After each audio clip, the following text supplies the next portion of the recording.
എങ്ങും ചർച്ച അയോധ്യ രാമക്ഷേത്രത്തിന്റെ പ്രാണപ്രതിഷ്ഠയാണ്. രാജ്യം മുഴുവനുള്ള ക്ഷണിക്കപ്പെട്ട അതിഥികൾ അയോധ്യയിലേക്ക് എത്തിയിട്ടുണ്ട്. കേരളത്തിൽ നിന്നും 2000 പേരെയായിരുന്നു ക്ഷണിച്ചത്. നമ്മുടെ സംസ്ഥാനത്ത് അയോധ്യ രാമക്ഷേത്രത്തിന്റെ പ്രാണപ്രതിഷ്ഠയുമായി ബന്ധപ്പെട്ട് കഴിഞ്ഞ ദിവസം മുതൽ വിവാദങ്ങളിൽ ഇടം പിടിക്കുന്ന 2 പേരുകളാണ് ടി പത്മനാഭനും പി.ടി. ഉഷയും. ഇന്ന് ഇന്ത്യയിൽ വച്ചാലുടൻ വിറ്റുപോകുന്ന ഏറ്റവും വലിയ വിൽപ്പന ചരക്ക് ശ്രീരാമൻ. പി.ടി. ഉഷയ്ക്ക് എത്ര രാമന്മാരെ അറിയാം? രാജ്യമൊട്ടാകെയുള്ള ഒട്ടനേകം പേർ പ്രാണപ്രതിഷ്ഠയിൽ പങ്കെടുക്കുമ്പോഴും ടി പത്മനാഭൻ തിരഞ്ഞു പിടിച്ച് ആക്രമിക്കുന്നത് പി.ടി. ഉഷയെ. ഈ 2 വാചകങ്ങളാണ് ടി പത്മനാഭൻ വിവാദമാക്കി ഉയർത്തിക്കൊണ്ടുവന്നത്.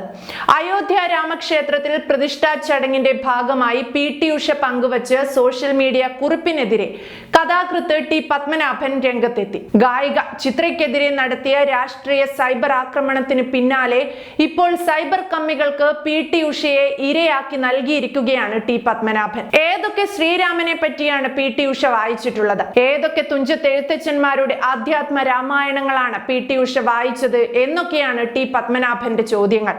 പുണ്യഭൂമിയായ ശ്രീരാമ ജന്മഭൂമിയിലെത്താൻ കഴിഞ്ഞതിൽ അതിയായ സന്തോഷമുണ്ടെന്നും പ്രാണപ്രതിഷ്ഠാ ചടങ്ങിൽ പങ്കെടുക്കാൻ കഴിഞ്ഞത് ഭഗവാൻ ശ്രീരാമന്റെ അനുഗ്രഹമായി കരുതുന്നുവെന്നും പി.ടി. ഉഷ പറഞ്ഞതിനെതിരെയാണ് ടി പത്മനാഭന്റെ രൂക്ഷ വിമർശനം. അത് മാത്രമായിരുന്നില്ല, ശ്രീറാം എന്നതിന്റെ പേരിൽ ബി.ജെ.പി. അയോധ്യയെ മാറ്റി എന്ന തരത്തിലായിരുന്നു ടി പത്മനാഭന്റെ വിമർശനം. ശ്രീരാമന്റെ പേര് ഉച്ചരിച്ചില്ലെങ്കിൽ, പരസ്പരം കാണുമ്പോൾ ജയ് ശ്രീറാം എന്ന് പറഞ്ഞ് അഭിവാദ്യം ചെയ്തില്ലെങ്കിൽ അവരെ കുത്തിക്കൊല്ലുന്ന നാടാണിത്. അതും സംഭവിച്ചിട്ടുണ്ട്. വർദ്ധിക്കാനാണ് എല്ലാ സാധ്യതയും. ഇന്ന് ഇന്ത്യയിൽ വച്ചാലുടൻ വിറ്റുപോകുന്ന ഏറ്റവും വലിയ വിൽപ്പന ചരക്ക് ശ്രീരാമന്റെ പേരാണെന്ന് ടി പത്മനാഭൻ ആവർത്തിച്ചു പറഞ്ഞു. എം.എ. ബേബിയൊക്കെ വളരെ സൂക്ഷിച്ചു കൊള്ളുക. ഈ തുറുപ്പ് ചീട്ട് വച്ചായിരിക്കും അവരുടെ കളി. എന്റെ അറിവിൽ ഏറ്റവും വലിയ രാമഭക്തൻ ഒരാളേ ഉള്ളൂ, പേര് ഗാന്ധി. ആ സാധു മനുഷ്യൻ ജീവിതത്തിൽ ഒറ്റ സിനിമയെ കണ്ടിട്ടുള്ളൂ, വിജയ് ഭട്ടിന്റെ രാമരാജ്യം. അന്ത്യശ്വാസം വലിക്കുമ്പോൾ അദ്ദേഹം 2 വാക്കുകൾ മാത്രമേ ഉച്ചരിച്ചിട്ടുള്ളൂ, ഹേ റാം ഹേ റാം. എഴുത്തുകാരനും സാഹിത്യകാരനുമായിരിക്കുന്ന ടി പത്മനാഭനോളം തന്നെ സമൂഹത്തിൽ ഉയർന്ന സ്ഥാനമുണ്ട് ഒളിമ്പ്യൻ പി.ടി. ഉഷയ്ക്ക്. ടി പത്മനാഭൻ വിശ്വസിക്കുന്ന മതവും രാഷ്ട്രീയവും ഭക്തിയും വിശ്വാസവുമെല്ലാം അതേ അളവിൽ ഉള്ളിൽ കൊണ്ടു നടക്കുന്ന ആളാണ് പി.ടി. ഉഷയും. അവർക്ക് ആരെയും അനുകൂലിക്കാനും പ്രതികൂലിക്കാനുമുള്ള സ്വാതന്ത്ര്യമുണ്ട്. അവരുടെ നിലപാട് ഉറക്കെ വിളിച്ചു പറയാനുള്ള അവകാശവുമുണ്ട്.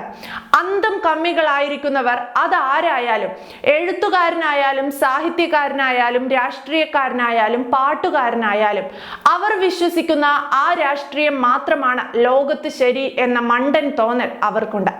കെ.എസ്. ചിത്രയുടെ കാര്യത്തിൽ ഗായകൻ സൂരജ് സന്തോഷ് പറഞ്ഞതും പി.ടി. ഉഷയുടെ കാര്യത്തിൽ ഇപ്പോൾ ടി പത്മനാഭൻ പറയുന്നതും അതേ കാര്യമാണ്. ഇവർ വിശ്വസിക്കുന്ന, ഇവരെടുക്കുന്ന നിലപാടുകൾക്ക് അനുകൂലമായി സംസാരിക്കാത്തവർക്കെതിരെ അവർ വിവരമില്ലാത്തവരും അവരുടെ ഉള്ളിലെ നിഷ്കളങ്കത അഭിനയമാണെന്നും പറയുന്ന രീതി. ഇത്തരം ആരോപണങ്ങളിലൂടെ സോഷ്യൽ മീഡിയയിൽ അന്തം കമ്മികൾക്കും സൈബർ ഗുണ്ടകൾക്കും വലിച്ചു കീറാൻ ഇട്ടുകൊടുക്കുന്ന വേട്ടക്കാരന്റെ മനോഭാവം. ഇക്കൂട്ടരിലെല്ലാം പല കാലങ്ങളിലായി തെളിഞ്ഞു കാണുന്നത് അത് തന്നെയാണ്. തന്റെ അറിവാണ് വലുതെന്നും താൻ പറയുന്നതാണ് ശരിയെന്നും അർത്ഥത്തിൽ തന്നെയാണ് എഴുത്തുകാരൻ ടി പത്മനാഭൻ പി.ടി. ഉഷയ്ക്ക് എത്ര ശ്രീരാമന്മാരെ അറിയാമെന്നും ഏതൊക്കെ ശ്രീരാമന്റെ കഥ വായിച്ചിട്ടുണ്ടെന്നും ചോദിക്കുന്നത്.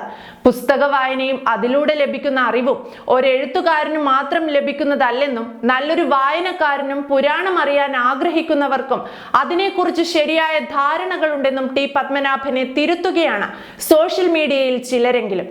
കോടതി തീർപ്പ് കൽപ്പിച്ച ഒരു കേസിലാണ് ഈ പ്രതിപക്ഷ പാർട്ടികൾ ഇങ്ങനെ മുറവിളി കൂട്ടുന്നത് എന്ന് ആലോചിക്കണം. പി.ടി. ഉഷ അയോധ്യയിലെ രാമക്ഷേത്രത്തിന്റെ പ്രാണപ്രതിഷ്ഠയിൽ പങ്കെടുത്താലും ഇല്ലെങ്കിലും ടി പത്മനാഭനെ പോലൊരാൾക്ക് അതിൽ അഭിപ്രായം പറയേണ്ടുന്ന കാര്യം എന്താണെന്ന് ആലോചിക്കുകയാണ്.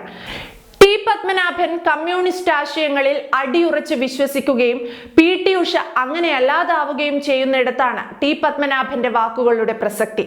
മനഃപൂർവ്വം അറിഞ്ഞുകൊണ്ട് ടി പത്മനാഭൻ പി.ടി. ഉഷയെ സൈബർ ആക്രമണത്തിന് ഇട്ടുകൊടുത്തു. അയോധ്യയിൽ ഒരു രാമക്ഷേത്രം പണി കഴിപ്പിച്ച് അതിന്റെ പ്രാണപ്രതിഷ്ഠാ ചടങ്ങ് പ്രധാനമന്ത്രി നരേന്ദ്രമോദി നടത്തുന്നുണ്ടെങ്കിൽ തൊട്ട തൊട്ടപ്പുറത്ത് അതേ ചിലവിൽ കോടികൾ ചിലവഴിച്ച് ഒരു പള്ളിയുടെ നിർമ്മാണവും നടക്കുന്നുണ്ട്. കോടതി തീർപ്പ് കൽപ്പിച്ച് ക്ഷേത്രം പണിയാം എന്ന് പറഞ്ഞു വിട്ടു നൽകിയ ഒരു ഭൂമിയെയാണ് വീണ്ടും ഇടതുപക്ഷം കലാപത്തിലേക്ക് തള്ളിവിടുന്നത്. കേരളത്തിലെ കമ്മ്യൂണിസ്റ്റുകാർക്കാണ് കൂടുതൽ ഈർഷ്യ. പള്ളി പണിയാൻ സ്ഥലം വിട്ടു കിട്ടിയതിൽ പൂർണ്ണ സഹായമുണ്ടാകുമെന്ന് കേന്ദ്ര സർക്കാർ പ്രഖ്യാപിച്ചതിലൊക്കെ മുസ്ലിം ലീഗ് സംതൃപ്തരാണ്. അയോധ്യയിൽ രാമക്ഷേത്രം പണിയുന്നതിൽ അവർക്കാർക്കും എന്ന് വെച്ചാൽ ഇന്ത്യയിലെ മുസ്ലിങ്ങൾക്കാർക്കും യാതൊരു എതിർപ്പുമില്ല. RSS അജണ്ടയാണ് നടപ്പിലാകുന്നത് എന്നറിഞ്ഞുകൊണ്ട് കമ്മ്യൂണിസ്റ്റുകാർക്കാണ് പ്രശ്നം മുഴുവൻ. അയോധ്യയിലെ രാമക്ഷേത്രം RSS അജണ്ട തന്നെയാണ് അല്ലെന്നാരും പറയുന്നില്ല. അങ്ങനെയൊരു വാഗ്ദാനം ജനങ്ങൾക്ക് നൽകി വോട്ട് വാങ്ങിയവരാണ് അവർ.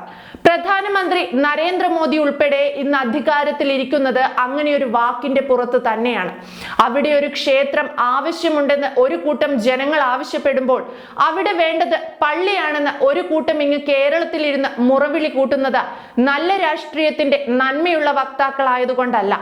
RSSനോടുള്ള വൈരാഗ്യത്തിന്റെ പുറത്ത് മാത്രം രാഷ്ട്രീയം കളിക്കുന്നവരാണവർ. അയോധ്യയിൽ രാമക്ഷേത്രം ഉയർന്നു കഴിഞ്ഞാൽ വൈകാതെ അവിടെ ഒരു പള്ളിയും വരും.